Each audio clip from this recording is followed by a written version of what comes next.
La municipalité de Saint-Joachim peut amorcer sa démarche MADA avec en poche la somme de 13 200 $. De passage dans la petite localité, la ministre responsable des aînés et de la lutte contre l'intimidation en a profité pour octroyer une subvention à la municipalité de plus de 1500 habitants, mais aussi pour faire une annonce nationale d'une aide financière de plus de 1 million de dollars pour la réalisation de 75 projets dans le cadre de la démarche Municipalité Amis des aînés. La ministre Francine Charbonneau, accompagnée de la députée de Charlevoix-Côte-de-Beaupré, Caroline Simard, nous parle de cette démarche visant à offrir aux aînés des services mieux adaptés à leurs besoins.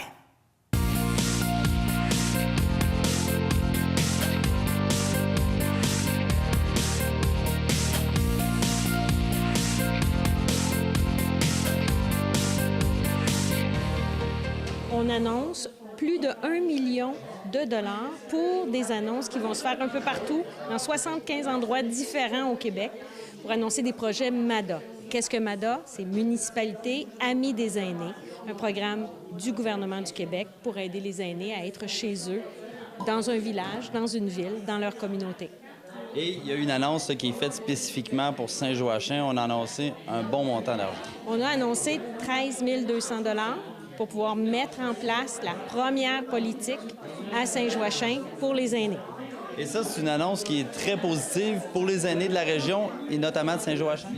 Définitivement, c'est une annonce positive. Ça va permettre d'améliorer les infrastructures, le soutien à domicile, de préparer et de prévoir des activités pour les aînés de chez nous. Alors, c'est une très belle nouvelle et c'est d'autant plus intéressant de l'annoncer avec ma collègue, la ministre, ici dans Charlevoix-Côte-de-Beaupré.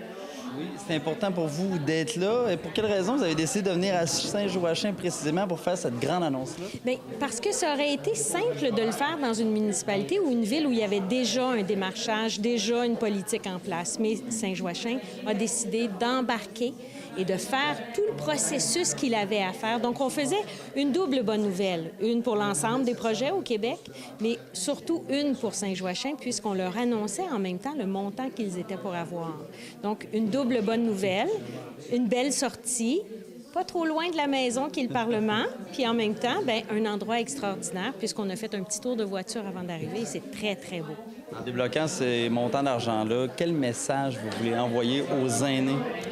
Vous savez, MADA, c'est aussi un projet qui se fait avec les aînés, mais pour les aînés. Donc, un double message, leur implication pour améliorer leur milieu de vie à travers la municipalité, donc des élus de proximité. Le message très clair, c'est vivre chez soi le plus longtemps possible, c'est possible, mais s'impliquer puis améliorer sa communauté, il n'y a pas d'âge pour ça. Puis quand on est un aîné, on peut y participer.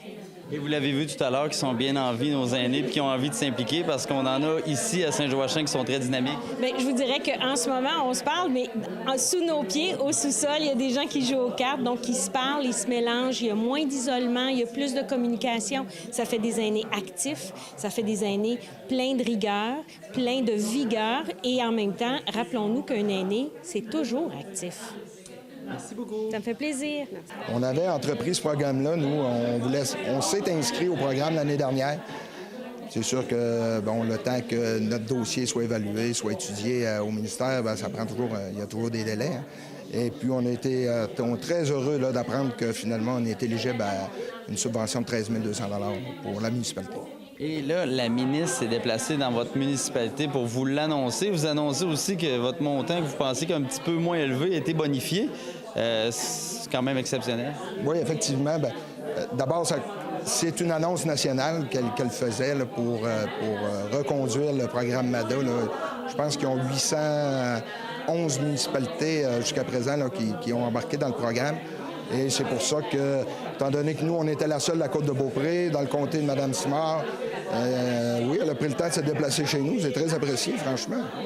Bon, maintenant, ça se traduit comment, ce montant d'argent-là qui va servir pour la démarche MADA, va se traduire de quelle façon dans la municipalité de Saint-Joachim? C'est sûr que, je l'ai mentionné tout à l'heure, il va y avoir un comité de formés, bien sûr, pour mettre en place toute l'organisation, parce qu'on peut faire des consultations publiques. Il y a M. Cassita, Mme Bourbeau qui vont s'occuper, qui vont être les représentants municipaux pour le programme MADA, mais on va probablement aussi s'attribuer une ressource externe pour pour nous aider dans tout le processus. Puis, il y a des consultations à faire auprès de la population, auprès des aînés, mais ça peut... au moment où on se parle, c'est difficile de dire quelle tangente ça peut prendre. Mais c'est sûr qu'il va y avoir des choses qui vont se faire pour les aînés dans la municipalité de Saint-Joachim. On peut peut-être réénumérer là, ce que vous avez dit tout à l'heure là, dans votre discours. Oui, ça peut être par organisation d'activités, ça peut être des activités intergénérationnelles aussi. Dans le fond, là, les connaissances que nos personnes âgées ont peuvent facilement se transmettre à nos plus jeunes. Ça peut être du mobilier urbain qu'on ajoute dans nos parcs, dans nos aires de repos qu'on a à la grandeur de la municipalité.